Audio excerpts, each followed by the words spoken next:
Hello, good morning or good afternoon. Today I'm going to go through with you a few of the same arguments that Matilde presented to us the other day, and I'm going to emphasize particular things that she might not have emphasized as much, and I will go through it pretty quickly because we did already see most of these things the other day. So, starting off with the beginning of the Great Depression. We just ended the Roaring Twenties with a crash, literally. We have the crash of Black Tuesday, and these are the major steps towards the Great Depression, towards the actualization of the Great Depression. Since the Great Depression didn't come in one specific moment, it wasn't exactly the 29th of October 1929, which was the date of Black Tuesday, the market crash, but it actually was a compounding series of events that created what we can call a snowball effect, which is exactly what I've illustrated here. Snowball effect, obviously adding to the problem, one problem affecting the other, one problem building upon the other, and eventually we arrive at the Great Depression and the huge snowball that basically destroyed the whole economy in the United States and had its repercussions throughout the world, since most economies overseas suffered also their own Great Depression during this time period. So we have the market crash, as we mentioned, and as Matilde gave us the other day. And that affected the banks, like we explained, so that created bank failures. Overproduction and falling demand were a great problem that we inherited from the Roaring Twenties, when production was able to take place with lower costs, and machinery, technology had allowed us to produce much more at much cheaper prices, and people were buying a lot, but we were able to produce way more than they could buy, and eventually people were buying on credit, but were running out of things to buy, or were running out of money to buy things with, and so demand did start to fall. And then we have high tariffs, which in order to try to help the situation in the United States, they passed high tariffs on foreign goods to protect American goods. However, this backfired, and foreign countries obviously elevated their tariffs as well, and so had high tariffs on American goods, and this made it harder for certain American industries, and especially the farmers, to be able to sell their goods overseas. So it kind of backfired on the American people. And then we have the Dust Bowls, which was a natural disaster in the Midwest, in the Great Plains area, a disaster created by a long period of drought, which created almost a desert in the middle of the country, and at certain moments we had great winds that blew the dust of this desert all over and covered farms and covered land, so that it was impossible to grow anything, and for many farmers it was impossible for them to remain on their farms and to maintain their farms. So we created this created a great dichotomy in the American farming system. Many were forced from their farms because of this, and at the same time others were overproducing and were not able to sell their farm goods because the prices were so low that they weren't able to get any money for their farm goods, and so they started destroying farm products, and the government started paying farmers to not produce. So there's a little bit of everything going on at this time. So let's first look at the stock market crash. So as Matilde said, we have Black Thursday, Black Friday, Black Monday, and eventually we have the huge crash on Black Tuesday, which is October 29th of 1929. It was obviously not the only cause of the Great Depression. It was the first step towards a huge recession that becomes the Depression. And basically, investors started realizing the situation of overproduction. They started realizing that this bull market, which is a healthy, strong market that keeps on going up, was not going to be lasting forever, and it had actually lasted too long. It was too pumped up. It was too fake. It was its value. It was overvalued, and so they started getting cold feet, as we say in English. It's an expression that indicates when people start getting nervous about something, and they thought, we should be getting out of this. This is not going to go on forever. This is not going to continue. And so some intelligent investors started pulling out. When they started pulling out, others followed suit. They said, uh-oh, things are going down. I should pull out too. And it has its ripple effect. And eventually, everybody started pulling out. When everybody started pulling out and we had our first Black Thursday, panic started to communicate in the entire market scene and even overseas. And once this happened, everybody planned to pull out completely, and that's what happened on Black Tuesday then. There was a huge sales in the stock market exchange, and we have the beginning of our market crash.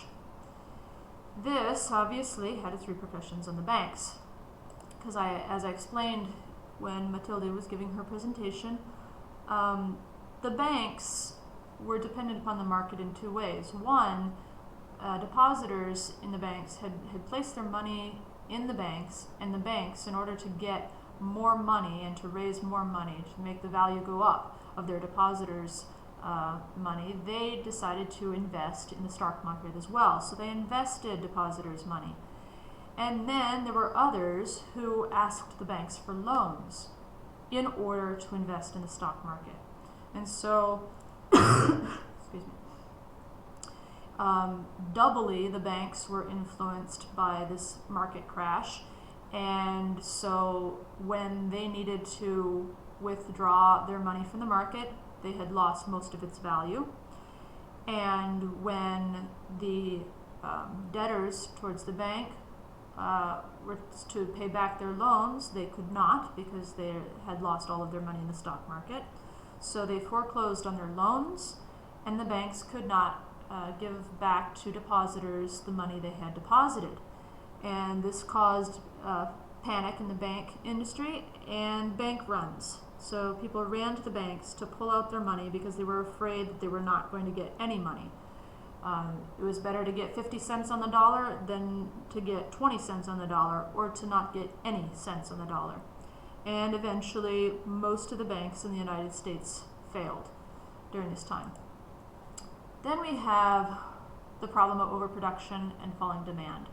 So like I said, in the Roaring 20s, technology advances in methods of production, the assembly line, mass production allowed for the production of lots of products in little time with few laborers and small investments, allowing for lots of sales and making lots of money. But eventually they ran out of a populace that would be able to buy their products, or they were able to produce more products than could be sold on the market. So we have a market that's been pumped with products but not able to acquire these products. This creates a serious economic situation, which could have been corrected if this had been seen in the right time. However, it was not foreseen until it was too late, and when investors started pulling out of the stock market, seeing that there was a problem of overproduction, but by that time it had already gone way out of proportion. And so we have this combination of overproduction, falling demand, people who had bought on credit, so they had not even paid for the things that they had bought. They had only paid a part of it, and they still owed the companies lots of money. And then, of course, because of the bank failures, because of the stock market failures, etc., they were never able to pay back those purchases on credit.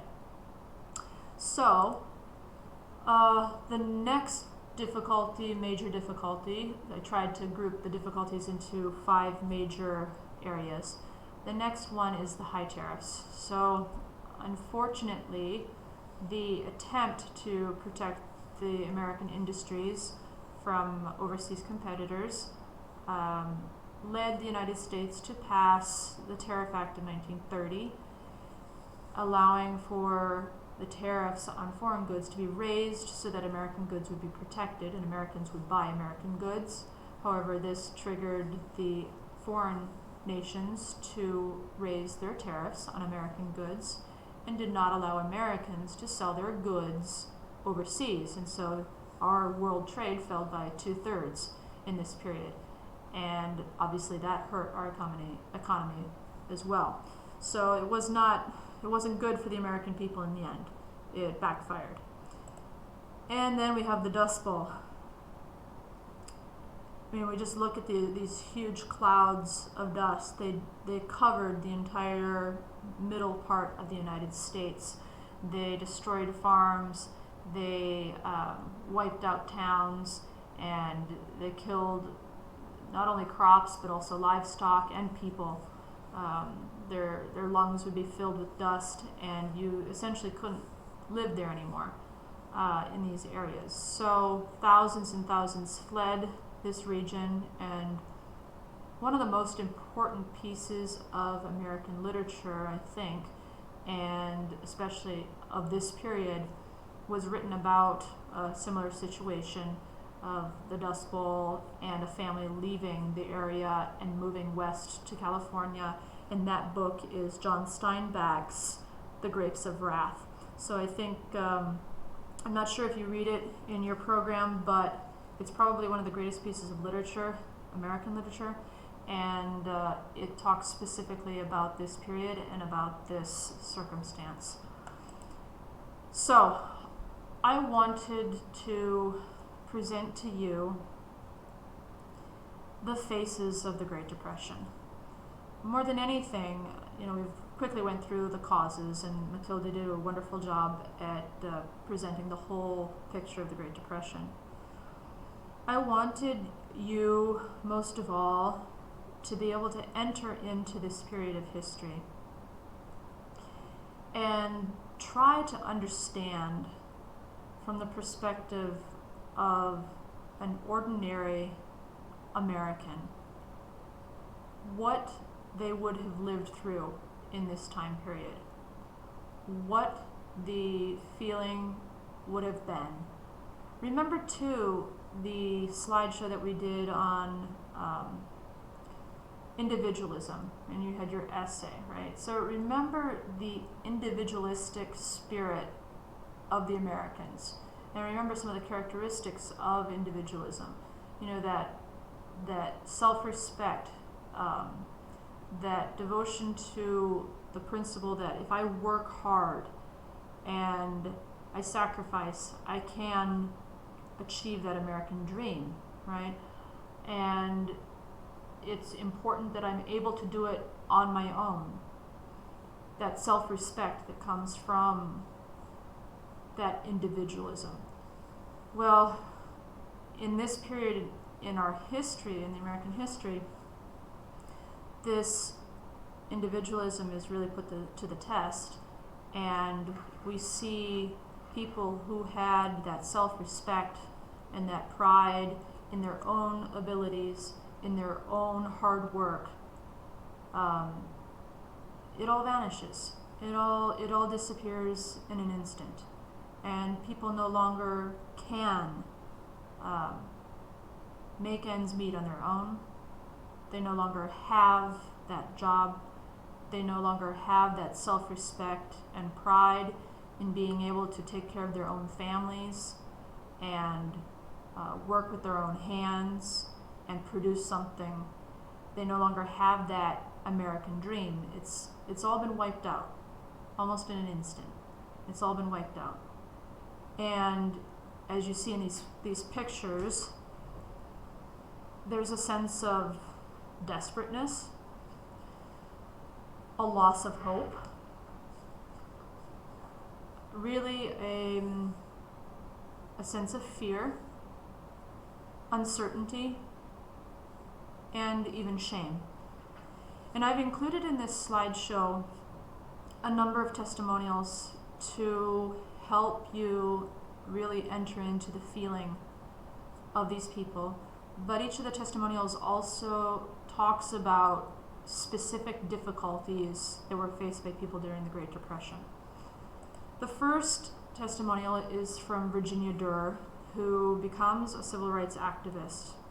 And she talks about the shame and humiliation that she experienced during the Great Depression.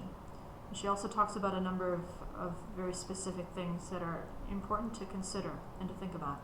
So I'm going to read with you these slides here. It was a time of terrible suffering. Contradictions were so obvious that it didn't take a very bright person to realize something was terribly wrong. Have you ever seen a child with rickets? Now, rickets is a disease that children get from a lack of certain vitamins. So the picture that I put on this slide, you see the child, the little girl, who has the bowed legs, the legs that are bent. That's because of rickets. So they have deformations in their growth because they lack certain vitamins, because of malnutrition, a lack of food. So have you ever seen a child with rickets, shaking as with palsy? No proteins, no milk. And the companies pouring milk into gutters. People with nothing to wear, and they were plowing up cotton. People with nothing to eat, and they killed the pigs. If that wasn't the craziest system in the world, could you imagine anything more idiotic? This was just insane. Okay, this testimonial draws out a really important aspect of the Great Depression. Like I mentioned in the slide earlier at the beginning when we were talking about the causes of the Great Depression, and as you noticed also in the video that I had you watch, remember there were the farmers who were not able to make any money off of their products because the prices were so low because of overproduction.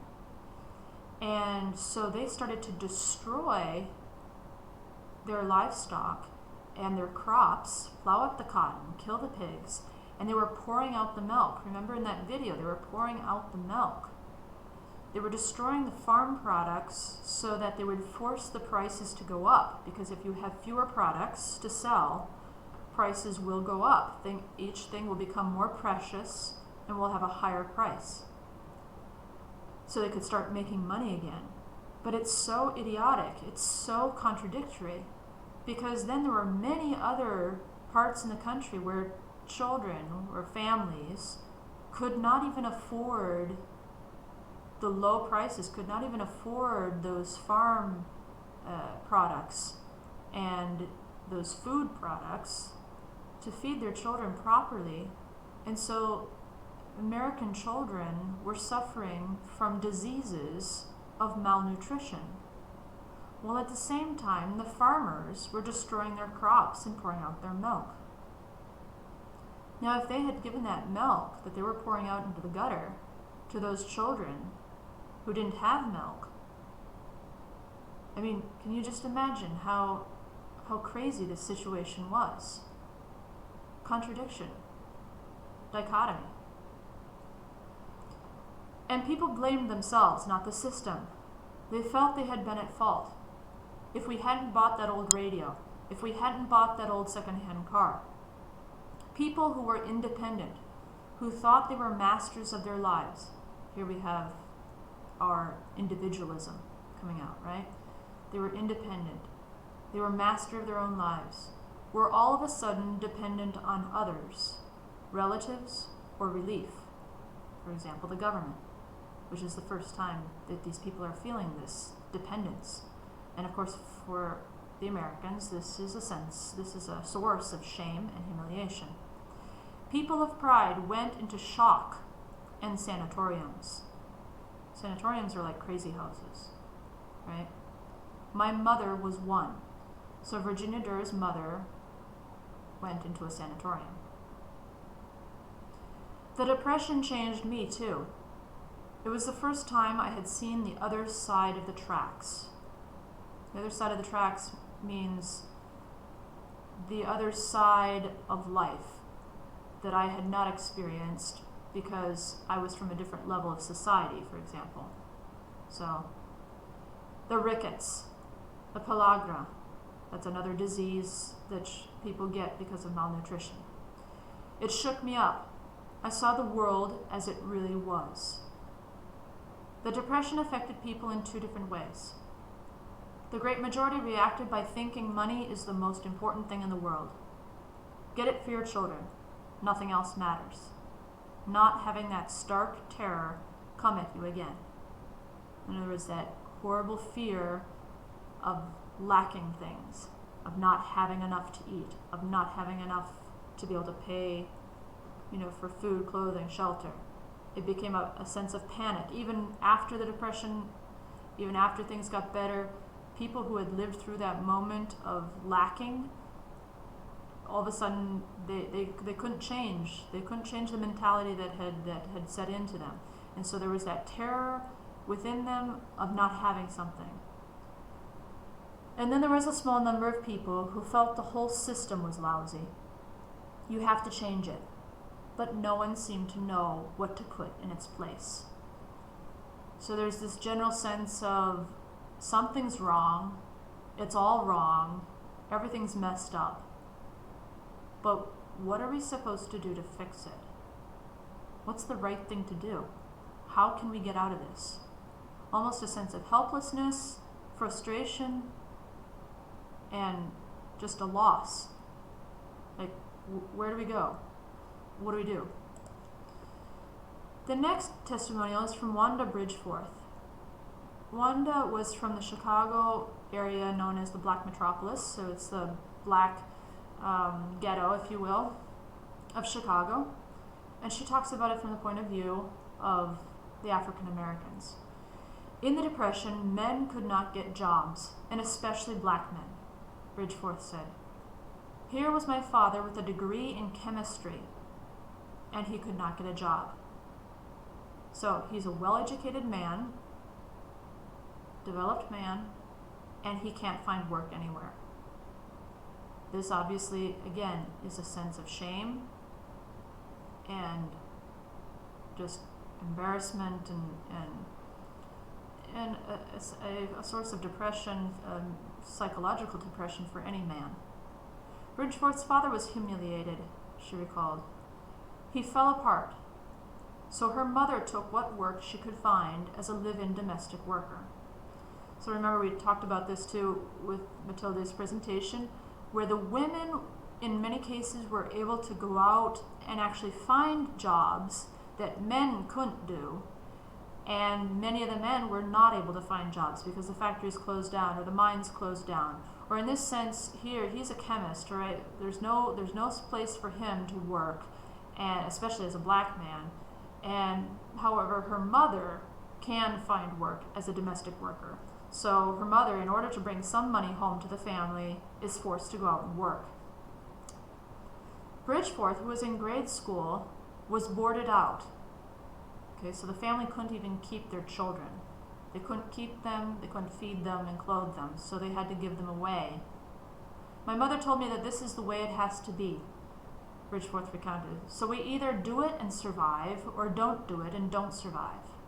In other words, we either stay together as a family and die, or I need to give you away. So Bridgeforth was sent to live with relatives and sometimes with strangers. So you can tell that she moved from place to place. One house we lived in, there were 19 of us in a 6-room house. So you can only imagine, like 4 or 5 kids packed into a bed, if they had a bed. Maybe they were on a mattress on the floor. Bridgeforth did learn to share and cooperate, she said, but so many years going without left a mark on her. My kids do say that I'm a pack rat, she says. And they say, well, what are you going to use this for? And I say, I don't know, but I'm going to use it. Again, you have that sense that even after the Depression and after generations, you have those people who lived through the period of the Depression, who lived with that sense of lacking, of not having the necessities of life. Then afterwards, even many years afterwards, they still have that sense, and so they hold on to whatever they can get their hands on, and they keep everything. They sometimes they'll hoard food or hoard things because they're afraid. They still have that fear of not having the necessary things of life. Now this is kind of a special testimonial that I've put in here, and I put a little asterisk here because this is actually the story of my great-grandfather during the Depression. So Frank Louis Dubois was my great-grandfather. He was the father of my grandmother on my mother's side. And he lived in Duluth, Minnesota, and he was the founder of the Duluth Benevolent Society. I was fortunate. I was one of the few who did not lose his job during the Depression. So he still has his job, right? He hasn't lost his job. I was working at the time at the National Biscuit Company in Duluth. Because of a decrease in sales and union pressures for high wages, the company was forced to lay off 25% of the labor force. Those of us who still had work, men from every working sector, formed a society. We put what little money we had together to help each other when we were desperate, and to help the families of those who had no work. You certainly can say that people had heart for one another then, and if they were able to help, more often than not, they did. So what happened, this society was a group of businessmen, of laborers, all types of men who still had jobs. So that percentage of the population there in Minnesota, in Duluth, who still had work, pooled their money together. Instead of putting it in the banks or instead of putting it under their mattress, they put their extra money together, which obviously wasn't very much, to help each other out in bad times. So for example, if somebody had a health problem all of a sudden in the family, or perhaps one of them ends up losing their job, or just to help out those families who didn't have a father who was working at the time. And so they would put their money together, and one day they would help one person, and the next time they would help someone else. And then the person who they had already helped, maybe he would get a job now, and so now he could put in his 2 cents. And so everybody contributed. It was really a charitable organization where everybody contributed freely, and then those in need would dip into the money when they needed it, basically for survival. So it was a Catholic charitable organization of working men.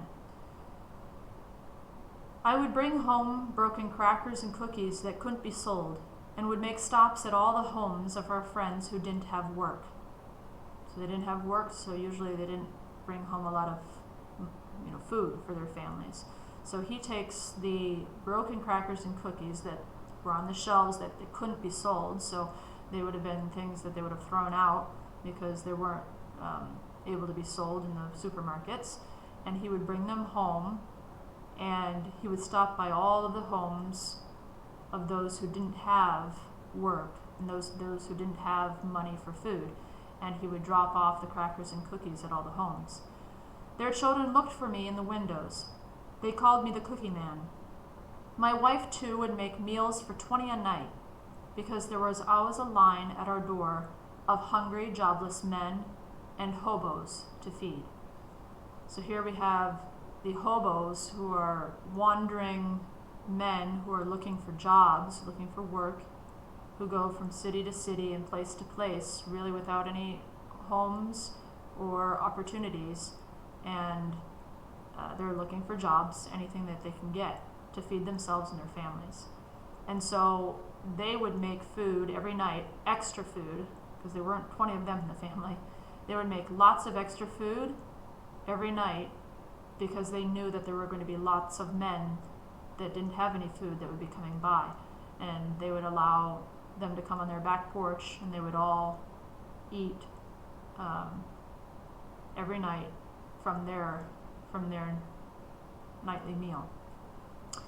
So that's a story of someone who didn't lose their job, but what they did to help the others who were less fortunate.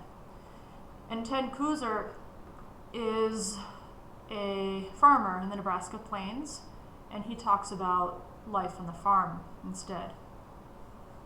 Weather touched every part of life in the dirty 30s. Dust, insects, summer heat and winter cold. York County farm families didn't have heat, light, or indoor bathrooms like people who lived in town. Many farm families raised most of their own food, eggs and chickens, milk and beef from their cows, and vegetables from their gardens. When the dryness, heat, and grasshoppers destroyed the crops, farmers were left with no money to buy groceries or to make farm payments.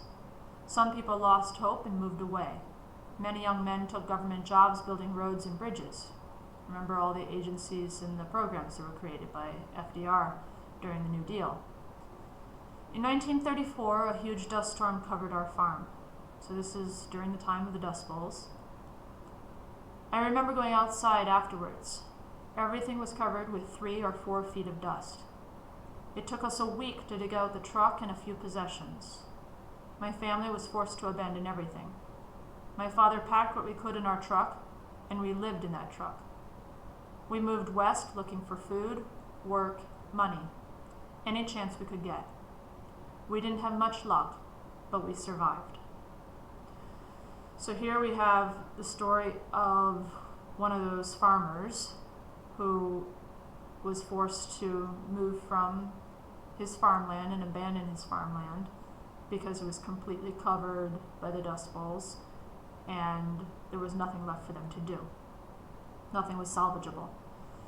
So they dug out their truck and they loaded up with everything they needed to live, and they moved west. So they were kind of a hobo family. One of those who, kind of like the Okies, even though this is Nebraska and Okies were from Oklahoma, but it's the same idea. People moving west, looking for any opportunity they can, and living in shanty towns, and living in their trucks, and living in tents, and wherever they can along the road. So, what was Herbert Hoover's response? Now, some people blame Herbert Hoover, who was the president at the time. Some people blame him for the Great Depression or for not getting the United States out of the Great Depression right away. However, I think it's a little harsh and not fair to judge Hoover in this light. We have to think about the fact that really the Roaring Twenties, all the Roaring Twenties, contributed to the effects that then we suffered during the Great Depression. It was a build-up effect, and it built up until we got to the point of the crash. However, Herbert Hoover enters office, and only 7 months later do we have the crash of the economy. So it's not fair to burden him with the responsibility for the Great Depression. Nothing that he could have done in 7 months would have either brought America to a Great Depression if it wasn't already coming, nor would it have completely avoided a Great Depression, because there were too many things that were wrong with society. Society was ill.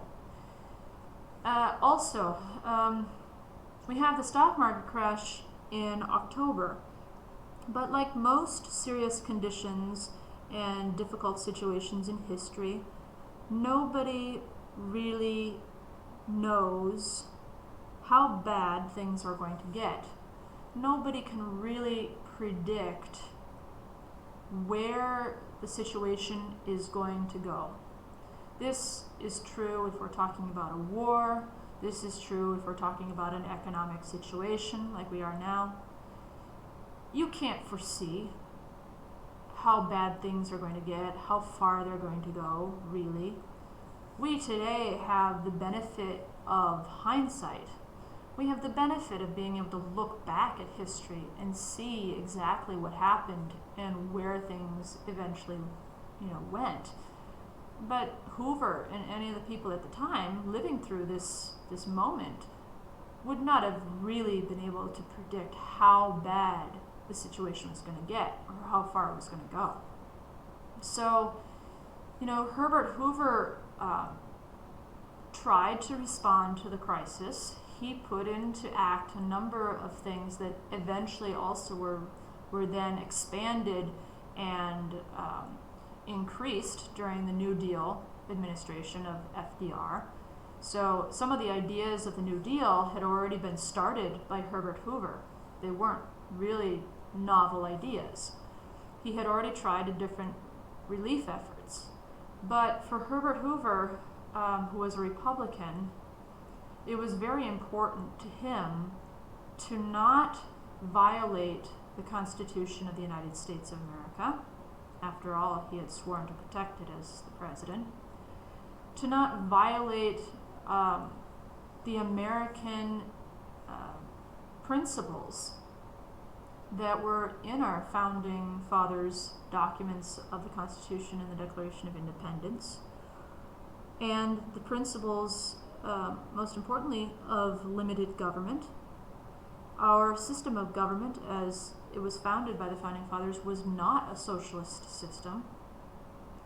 So he did not feel that it was morally right or the best thing in the interest of the economy and of the American people to have direct intervention of the government in relief efforts. So he was trying to balance the necessary interventions that the government would have to do to face this economic crisis, and balance at the same time the correct role of the government according to our founding fathers, according to the vision that they had for the role of the government in the lives of everyday human beings, of American citizens, and the role that the government should play in the economy. So this was a very delicate balance that he was trying to find. And again, he didn't know how bad it was going to get. So he was very critical then of the New Deal reforms of FDR because he saw the dangers that were going to come because of it. He saw the New Deal as throwing open the doors to a very leftist and socialist system of government, which is not what America was supposed to be. So, he warned against these dangers. He said, yeah, for right now, everybody's happy to get the relief and to have the government intervention. But you're opening the doors to something that later on you're going to say, whoa, where did we get this? How far did we come? What happened to our American ideals and our American mentality and our American individualism and the limited government that we were supposed to have? What happened? And in effect, that is what happens. With the New Deal, the door is opened wide to a new system of government, a new system of control and intervention that had never been seen before. Now, people can discuss whether that is the form of government we should have, but it's certainly not what we were founded to have. So there's a big change, a big shift in the mentality and in the direction of the American government at this time during the Great Depression. Obviously, there were definite, causes of this shift. I mean, it's inevitable.